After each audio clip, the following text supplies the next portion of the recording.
ஆதித்யாயச சோமாய மங்களாய புதாட்ச குரு சுக்கிர சனி அம்ச ராகுவே கேதுவே நமக. அனைவருக்கும் வணக்கம். நான் உங்கள் அஸ்ட்ரோ புவனேஸ்வரி, பாரம்பரிய ஜோதிடர் மற்றும் திருமண பொருத்த நிபுணர். நீங்கள் நம்ம சேனலை ஃபஸ்ட் டைம் பார்க்குற மாதிரி இருந்தால் சேனல் சப்ஸ்கிரைப் பண்ணிவிட்டு பெல் பட்டன் கொடுத்து ஆல் ஆப்ஷன் கிளிக் பண்ணிக்கோங்க.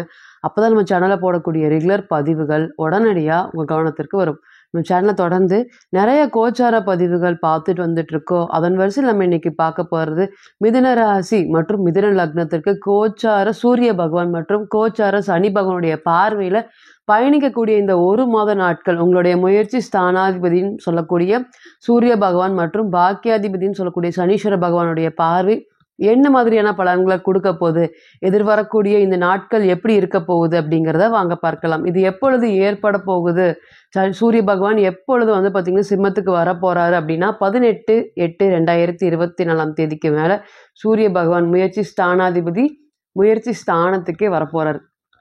முதல்ல மிதுன ராசி மற்றும் மிதுன லக்னம். காலபுருஷனுக்கு இது 3வது வீடு. இங்கே புதன் பகவான் மூலத்திரிகோணம் பலம் பெறக்கூடிய வீடு.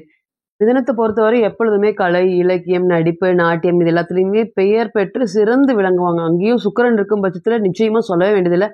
அவ்வளவு அழகான நபர்கள், அவ்வளோ இனிமையாக பேசக்கூடிய நபர்களா அப்படின்னு கேட்டிங்கன்னா கண்டிப்பாக இருக்குங்க.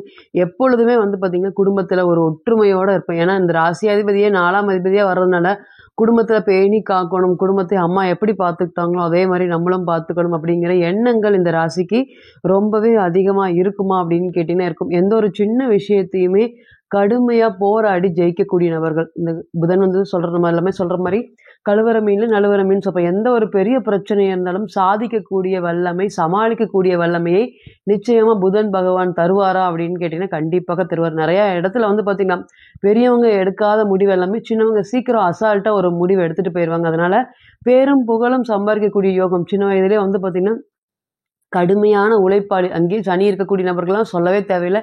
24 மணி நேரம் வேலை சார்ந்த எண்ணங்களும் சிந்தனைகளும் ஓடிட்டே இருக்குமா இந்த ராசியை பொறுத்தவரையும். ஆமாம், அதே போல் புத்திசாலித்தனமான ராசியும் கூட. நிறைய விஷயங்கள் பார்த்திங்கன்னா மற்றவங்களுக்காக விட்டு கொடுக்கக்கூடிய மனப்பான்மையும் இந்த ராசிக்கு ரொம்பவே அதிகமாக இருக்கா அப்படின்னு கேட்டிங்கன்னா இருக்குது. இந்த ராசியை பொறுத்தவரையும் கிரக அடைவுகள் எல்லாமே ஒரு பெரிய ஒரு யோகத்தை கொடுக்குற மாதிரி ஒரு பயம் புரிச்சிட்டு காமிச்சிட்டு போகிற மாதிரி தான் இருக்குது. ஏன்னா குரு பகவான் செவ்வாயோட லக்னத்துக்கு 12ஆம் இடத்துல மறைவது எல்லாமே ஒரு யோகமா அப்படின்னு கேட்டிங்கன்னா கண்டிப்பாக இல்லை. ராசிக்கு 12ல் மறைஞ்சனால நிறைய பொருளாதார இழப்பீடுகளை சந்திக்க வேண்டிய சூழ்நிலைகள் ஏற்படும். கைக்கு வந்தது வாய்க்கு வரல, அந்த மாதிரி ஒரு பணமும் வர வேண்டிய பணம் எல்லாமே நிறைய பிரச்சனைகளுக்குள்ளாகி மாட்டியிருக்கா அப்படின்னு கேட்டிங்கன்னா மாட்டிருக்கு. தொழில் அப்படிங்கிறது ரொம்ப முடக்கப்பட்டிருக்கா அப்படின்னு கேட்டிங்கன்னா கண்டிப்பாக முடக்கங்கள் இருக்குது.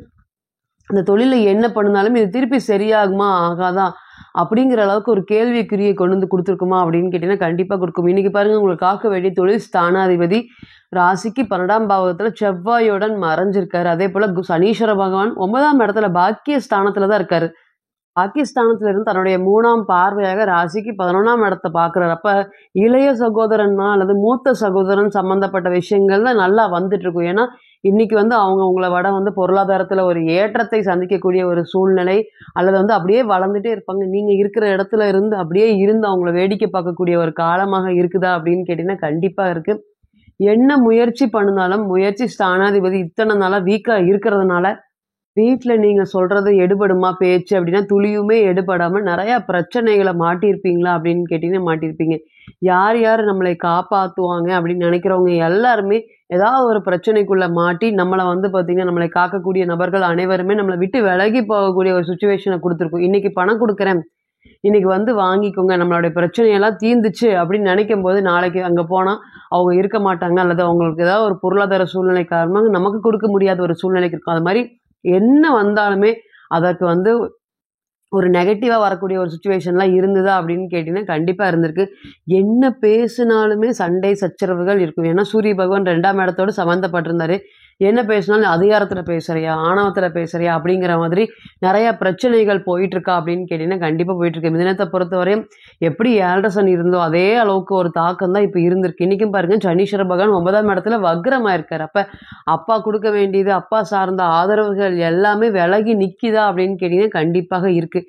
இனி வரக்கூடிய காலங்கள் இதெல்லாமே நீங்கள் கடந்து வந்த பாதைகள். இனி வரக்கூடிய காலங்கள் இந்த சூரிய பகவானுடைய பயிற்சி எப்படி இருக்க போகுது, முதல்ல 3ஆம் அதிபதி 3ஆம் இடத்துக்கே வருகிறார். தைரிய ஸ்தானாதிபதி தைரிய ஸ்தானத்துக்கே வர்றது ஒரு நல்ல ஒரு யோகமா அப்படின்னு கேட்டிங்கன்னா யோகம். எப்பொழுதுமே 3ஆம் அதிபதி 6, 8, 12 சம்மந்தப்படக்கூடாது. அப்படி தசாபுத்தி நடந்துச்சுன்னா நம்ம வாழ்க்கையில் ஒரு பெரிய ஏற்றத்தை சந்திக்க வேண்டிய சூழ்நிலையில் இருந்து இறக்கத்தை சந்திக்க வேண்டிய சூழ்நிலை கொடுக்கும். அந்த மாதிரி மேலே தூக்கி விட்டு கீழே இறக்குறது எல்லாமே இந்த 3, 6, 8 தசாபுத்தி. ஆனால் இந்த ராசியை பொறுத்தவரை 3ஆம் அதிபதி எப்பொழுதுமே 6, 8, 12 கனெக்ஷன் ஆக மாட்டார். அப்போ பிறவிலேயே வந்து பார்த்திங்கன்னா மிதுன ராசிக்கு ஒரு நல்ல ஒரு முயற்சி ஸ்தானாதிபதியாக சூரிய பகவான் இருக்காரா அப்படின்னு கேட்டிங்கன்னா கண்டிப்பாக இருக்கார். இன்றைக்கி 9ஆம் அதிபதி பார்வையில் 3ஆம் அதிபதி பயணிக்கிறது ஒரு நல்ல ஒரு யோகத்தை எப்படி ஏற்படுத்தி கொடுக்கும். முதல் முயற்சி ஸ்தானம் பலம் பெறுவதனால என்ன முயற்சி பண்ணிருந்தாலும் அந்த முயற்சிக்கு உண்டான பலன்கள் கிடைக்கும். இத்தனை நாளாக போய் முயற்சி பண்ணுறதுக்குமே எந்த ஒரு விஷயம் கடைசி நேரத்தில் போய் கைவிட்டுட்டு போகிற மாதிரி இருக்கும். ஆனால் இனி வரக்கூடிய காலங்கள் நல்லா நம்ம என்ன எதிர்பார்க்கிறோமோ அதற்கு உண்டான பலன்களை எதிர்பார்க்கலாமா அப்படின்னு கேட்டிங்கன்னா கண்டிப்பாக பார்க்கலாம். ரெண்டாவது வந்து பார்த்திங்கன்னா தைரியம், தன்னம்பிக்கை, துணிச்சல். எந்த ஒரு விஷயத்தையுமே என்னால் பண்ணவே முடியல அப்படின்னு சொல்லக்கூடிய நபர்கள் அனைவருக்குமே இந்த கோச்சார காலங்கள் உங்களுக்கு எடுக்கக்கூடிய முயற்சிகளில் கடுமையாக போராடி, இதுக்கு முன்னாடி வந்து பார்த்திங்கன்னா ரொம்ப போராடி ஒரு சின்ன முயற்சியும் வெற்றி பெற வேண்டாம். ஆனால் இன்றைக்கி முயற்சி ஸ்தானாதிபதி பலம் பெறதுனால சின்ன முயற்சியிலேயே வெற்றி வாய்ப்பை ஏற்படுத்தி கொடுக்கக்கூடிய காலமாக இருக்குமா அப்படின்னு கேட்டிங்கன்னா காலமாக இருக்கும். ரெண்டாவது என்னன்னு கேட்டிங்கன்னா சனீஸ்வர பகவானினுடைய பார்வையில் 3, 9 சம்மந்தப்படுது. அப்போ ஆல்ரெடி உள்ளூரில் வந்து நான் பொருளாதார இழப்பீடை சந்திச்சிட்டேன், என்னோட வாழ்க்கை ஒரு வளம் பெற மாட்டேங்குது. ஏன்னா மிதனத்தை பொறுத்தவரையும் எல்லாருக்காகவும் ஓடி உழைச்சி தேஞ்சு போன ராசின்னு சொல்லலாம். அந்த அளவுக்கு பணத்தையும் வந்து சேமிச்சிருக்காங்களா அப்படின்னு கேட்டிங்கன்னா கண்டிப்பாக சேமிக்கவில்லை. இன்றைக்கி ஒரு ராசிக்கு 4ஆம் இடத்துல கேது கடனை சுற்றிக்கூடிய காலம், அதாவது கடனை நினச்சி ஓடக்கூடிய காலமாக இருக்கும். உள்ளூரில் இருந்தால் மட்டும்தான் நம்ம இப்படி ஜெயிக்க முடியல, வெளியூர்லையாவது கடைசிக்கு ஜெயிக்கலாம், வாழ்க்கையில் ஒரு பெரிய ஏற்றத்தை சந்திக்கலாம், சந்தோஷங்கிறத ஒரு அனுபவிக்க முடியாத ஒரு சூழ்நிலையாகவே இருக்குது. நிறையா மிதுன ராசியை பொறுத்தவரையும் நிறைய பேருக்கு வந்து பார்த்திங்கன்னா உதவி செய்யக்கூடிய ராசி. மதித்து உயர்த்தி விட்டவங்களாம் இன்றைக்கி வாழ்க்கையில் ஒரு நல்ல நிலைமையில் இருந்தும் கஷ்டப்படுற மிதுன ராசியை இன்றைக்கி பார்க்குறாங்களா அப்படின்னு கேட்டிங்கன்னா கண்டிப்பாக பார்க்கவே இல்லை. அதனால் நிறைய மன உளைச்சல்களும் இவங்களுக்கு இருந்திருக்கு.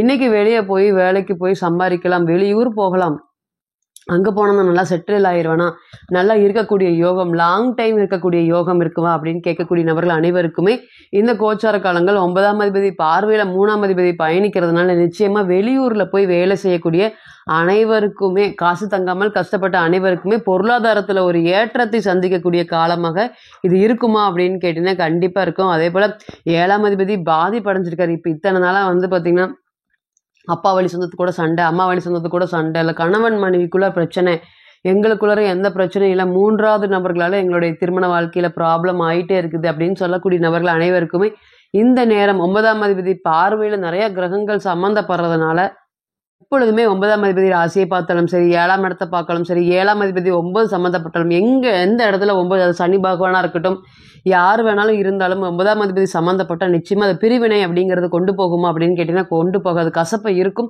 அந்த கசப்பை தாண்டி பிரிவினை ஏற்படாது அப்படிங்கிறத தைரியமாக சொல்லலாம். அந்த மாதிரி இன்றைக்கி 9ஆம் அதிபதி பார்வையில் 3ஆம் அதிபதி பயணிக்கிறதுனால திருமணம் சம்மந்தப்பட்ட விஷயத்தில் கசப்பை சந்திச்சுட்டு இருக்கக்கூடிய நபர்கள் ஏறக்குறைய திருமண பிரிவினை நோக்கி போயிட்டுருக்கேன், பயணிச்சிட்ருக்கேன், இனி வந்து சேருவதற்கு வாய்ப்பு இருக்கா அப்படின்னு சொல்லக்கூடிய நபர்கள் அனைவருக்குமே இந்த கோச்சார காலங்கள் ஒருவரை ஒருவர் கட்டுப்பாடுக்குள் வச்சுக்கூடிய காலமாக இருக்குமா, கட்டுப்படுத்தக்கூடிய காலமாக இருக்குமா அப்படின்னு கேட்டிங்கன்னா கண்டிப்பாக இருக்கும். அப்போ திருமண வாழ்க்கையில் ஆல்ரெடி பாதிப்படைஞ்சவங்க நபர்கள் அனைவருக்குமே இந்த நேரம் பெரியவர்கள் வைத்து பேசுவதனால திரும்பி சேருவதற்கு ஒரு நல்ல நேரமாக இருக்குமா அப்படின்னு கேட்டிங்கன்னா கண்டிப்பாக இருக்கும்.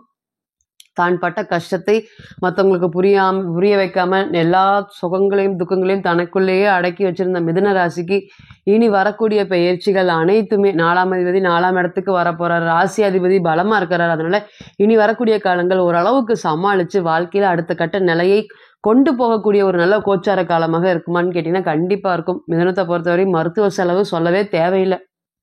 6ஆம் அதிபதி 12ஆம் இடத்துல இருக்கிறனால ஏதோ ஒரு நோய் தொந்தரவுகள் இருந்துகிட்டே இருக்குது, எதுவுமே இல்லைனாலுமே ஆக்டிவாக இருக்கிற மாட்டேங்கிற, முதல் மாதிரி இருக்கிற மாட்டேங்கிற அப்படின்னு நிறையா வருத்தப்படக்கூடிய காலங்கள் உண்டு. இன்றைக்கி வந்து பார்த்திங்கன்னா ராசியாதிபதி ராசி இடத்துக்கே வந்துட்டனால இந்த நோய் தொந்தரவுகள் எல்லாமே கட்டுப்பாடுக்குள்ளே இருக்குமா அப்படின்னு கேட்டிங்கன்னா கட்டுப்படுத்தப்படும். அதே போல் கட்டுப்பாடுக்குள்ளே கொண்டு வர முடியுமா அப்படின்னு கேட்டிங்கன்னா கண்டிப்பாக கொண்டு வரும். இத்தனை நாளாக சோர்ந்திருந்த உங்களுக்கு இன்றைக்கி முயற்சி ஸ்தானாதிபதி பலம் பெறதுனால புத்திசாலித்தனத்தோட கூடிய வெற்றியை எதிர்பார்க்கலாம். அது மிகப்பெரிய வெற்றியாக ஏற்படுமா.